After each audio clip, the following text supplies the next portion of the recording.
Welcome to this week's episode. Today we are continuing our series on marketing for drones and UAVs, which is a little mini-series within our usual aviation marketing podcast, right? And we have never really specifically tackled drones and UAVs before because aviation marketing is aviation marketing, right? But there are some specific questions and thoughts about business ideas for using drones and UAVs that are kind of coming to the forefront right now for a lot of really good reasons, right? Yes. Okay. So I'm Paula Williams.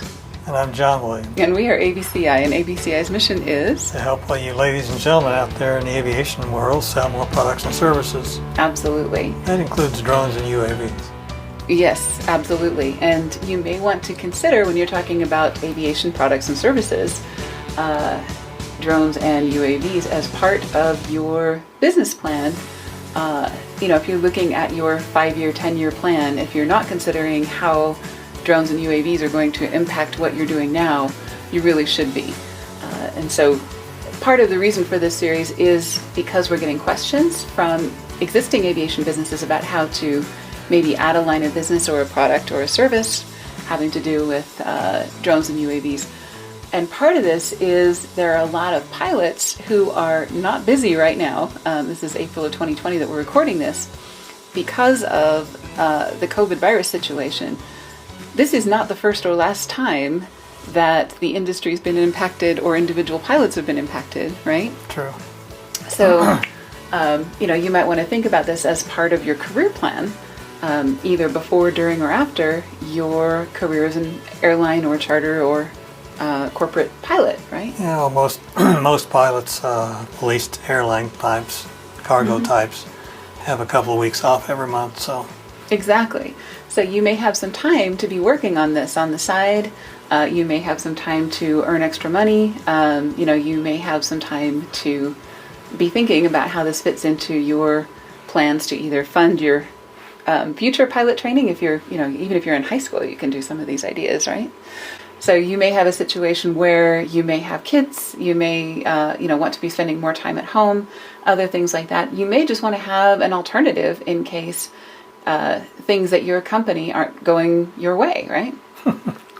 It's happened to pilots before. It has. Huh? Exactly.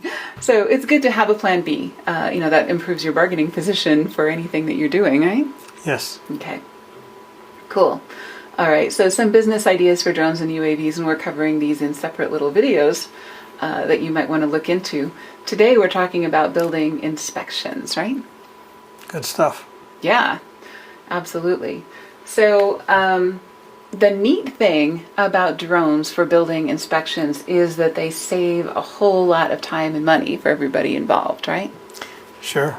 Yeah, so if you think about a construction company, their job is to build the safest possible building at the lowest possible cost, right? And a lot of the cost comes from sending guys around with tape measures and cameras and whatever, and having them climb up on roofs and do crazy things and, walk a lot of distance, and things like that to visually inspect the things that are going on with the building. And so for some of these commercial buildings, it can be pretty big and can involve some pretty complex things like boilers, pressure vessels, towers, other things that are just not easy to inspect as a human being, to get yourself into a place where you can see what you need to see, right? Yep. Okay. So, a lot of these are visual inspections, but there's also some instruments that you can put on drones that will do other than visual inspection. So, thermography or, for some of the pressure inspections, there may be some instruments that you can use to make different measurements and things that are really useful to these kinds of things. So the things that construction companies are looking for are reduced cost, savings on temporary structure so they don't have to build scaffolding, right? Savings on liability insurance because they've got all of the photos and videos saved, and they can send those to their insurance company. They can keep those on file, all of those things. increase safety through increased inspection, so they can inspect at more of the stages of the construction than they could otherwise, right? Just about any time they want to. Exactly. And also, anytime you can do better documentation of an asset, it increases the value of that asset. So you have one construction company that uses drones and does 10 different inspections during the construction process. You have another construction company that uses human beings to do inspections, and they do 5 or 2 inspections. Which building is going to be worth more? Mm-hmm. So obviously this is something that is worth a lot to construction companies. And it's something that is of a great value, and that's what you look for in a business idea, is something that people really want and need, right? And a properly configured drone can actually inspect the inside of a building as well. Right. Wiring, plumbing. Mm-hmm. It all depends on size, and there's a lot of different things. One thing you might want to look into if you're considering this seriously is, what are the inspection standards for the type of building that you're interested in working with? So you might want to look at the ASME, American Society of Mechanical Engineers standards. They have a set of standards for inspections, and they don't care whether those inspections are done with a human being with a camera or a drone with a camera, as long as you see the appropriate stuff, right? Right. Another organization is API, American Petroleum Institute. There's different inspection standards for different industries. Mm-hmm. Okay, so if this is what you're interested in, the things that you're going to be doing would be to contract with construction companies and building inspectors, providing detailed photos and video footage that meets their specifications or that meets the inspection standards for the whatever the governing body is for those inspections. You might want to specialize in your geographic area, which would save you on a lot of travel. Or on a particular building type. So, if you do just petroleum buildings or just, commercial buildings of a certain size or something like that, then you may end up traveling more, but you can charge more for your services as well, right? And the videos that you take should be of a higher quality, because not only do you get 30 frames per second, but you can rotate around an object at the same time and get different angles, within seconds. Exactly. Just imagine if you've got like a cell tower or something like that, and there are 4 rivets that are missing or put in wrong or something like that. That tower would fail an inspection, and then they would have to send people up this tower, doing the entire inspection over again. If you can see that with a drone, you can tell them exactly what to fix and where to fix it, save them a whole lot of time and money and angst and delays, right? Yeah, multiple inspections as it's constructed. Exactly. Okay, so what really helps with this is having a background in construction or building inspection, or if you have a partner that has maybe that background, or somebody that you can use as a resource that knows something about that topic. So then you've got the aviation side, the drone side, and you've got the building inspection side of that set of knowledge, and that's what really makes it valuable, is that connection, right? Mm-hmm. Okay. Now you can't just go out and buy a drone and start doing this. You can go out and buy a drone, but you can't start doing it. Right. Any commercial use of a drone requires an FAA license, and some of these types of inspections might require additional credentials. Actually, any drone over 0.55 ounces or pounds, I don't remember. It's stated in there. Requires an FAA license to operate. Yeah, the drone is required to be licensed. Any drone over a certain size is required to be licensed. That's right. Any operator who is making money is required to be licensed regardless of the size of the drone. Right. Right?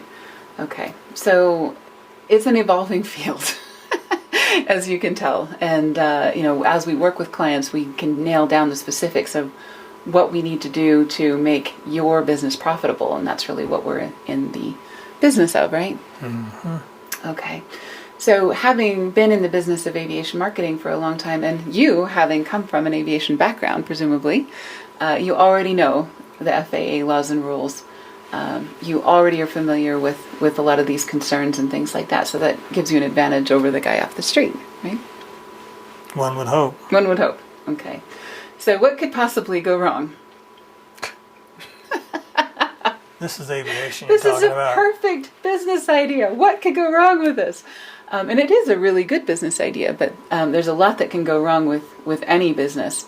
What you don't want to do is go out and start buying equipment and getting credentials and spending a lot of money going to school and things like that before you figure out, what exactly is needed, how much are people willing to pay for what you have in mind, are there competitors that are currently doing what you want to do and how much are they charging, and so on. So what you don't want to do is find out that you can't beat what's currently on the market. Exactly. The good news is it is not that competitive yet, especially in building inspection. There's a lot of areas where there isn't anybody with a drone who's qualified or able to do a lot of these things. You probably don't want to go out and compete with Amazon. No, you don't want to go out and compete with Amazon. And you don't want to go out and compete with a company that already has 30 drones and a bunch of building inspectors and a bunch of pilots and everything else. You'll want to look for either a new market or a new angle, if that's the case. Right. That doesn't mean don't do it. That just means be smart about it, right? Mm-hmm. Okay. And the way that you be smart about it is you look at the list, the offer, presentation. So who's going to be buying your service? What are their characteristics? What are their concerns? They want to save money. They want to save time. They want to save headaches. They don't want to be in court. All of those things that they want. Those are all really important to know. What can you offer them that addresses those concerns that they have? And the last part is not the first part.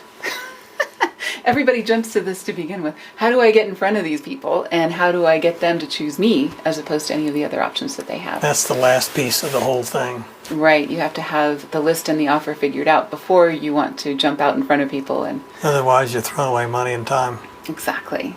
And putting together this fabulous, $250,000 website that doesn't have a good list and offer and, is not going to make any money, right? She actually took that number because we had a previous client years ago that did exactly that. Yeah. No sales after a year. Right, and just had not done the homework. And that's what we really don't want to happen for you. And that's why we focus on the business end. And by the time they came to us, they were beside themselves, thought they had a bad business idea. When They didn't, they had a good one. Yeah, it just needed a little bit of an angle tweak. So some of those things are very, very important, and little changes can make a big difference. So there's lots of different ways to use a drone to make money. There's lots of different ways to have a side hustle or a side business, or to diversify your aviation company or your career as a pilot, right? Okay. Oh yeah.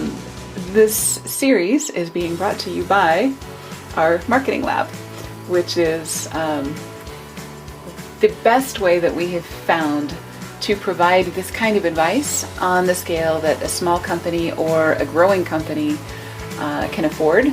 Everybody's looking for the best value that they can get for their dollar, but they really want those professional results for their marketing. So we provide professional grade tools and skills and networking with other aviation companies that it's really hard to come by, right?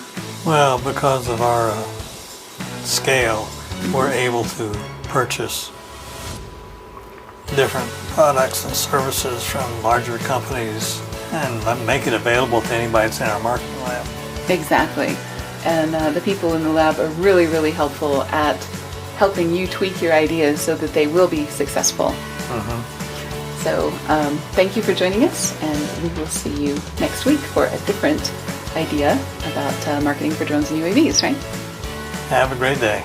See you next time.